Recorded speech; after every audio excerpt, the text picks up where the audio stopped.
വലിയ ദുഃഖത്തിലും തളരാതെ ക്രിസ്തീയ വിശ്വാസത്തിൻ്റെയും പ്രത്യാശയുടെയും നേർസാക്ഷ്യമായി മാറുകയാണ് ഒരു മാതൃഹൃദയം.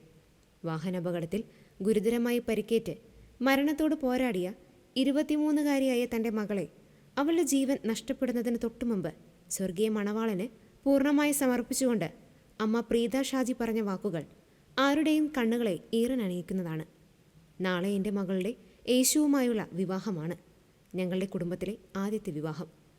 അഗാധമായ വിലാപത്തിൻ്റെ താഴ്വരയിലും ആത്മീയ കരുത്തോടെ ഈ അമ്മ നടത്തിയ വിശ്വാസ പ്രഖ്യാപനം ഇന്ന് ലക്ഷക്കണക്കിന് വിശ്വാസികൾക്ക് വലിയൊരു ആത്മീയ പ്രചോദനമായി മാറിക്കഴിഞ്ഞു.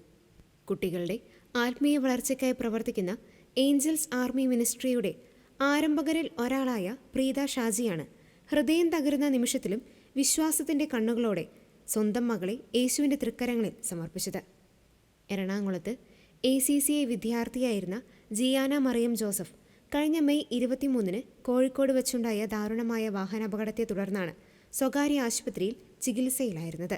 ജിയാന ജീവിതത്തിലേക്ക് തിരികെ വരുമെന്ന് കുടുംബവും പ്രാർത്ഥനാ കൂട്ടായ്മകളും പ്രതീക്ഷിച്ചിരിക്കുമ്പോഴാണ് അവളുടെ നില പെട്ടെന്ന് ഗുരുതരമായത്.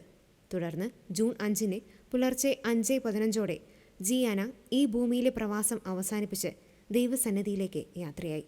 മകൾ നഷ്ടപ്പെട്ട വേദന മാതൃഹൃദയത്തെ നൊമ്പരപ്പെടുത്തുമ്പോഴും മരണമെന്നത് ഒരു അവസാനമല്ല, മറിച്ച് സ്വർഗീയ മണവാളനിലേക്കുള്ള നിത്യമായ യാത്രയാണെന്ന ഉറച്ച ബോധ്യമാണ് ഈ അമ്മയ്ക്കുള്ളത്. റെയിൽവേ ഉദ്യോഗസ്ഥനായ കോട്ടയം ചക്കുപുരയ്ക്കൽ ഷാജി പ്രീത ദമ്പതികളുടെ 5 മക്കളിൽ 3-ാമത്തെ മകളാണ് അന്തരിച്ച ജിയാന.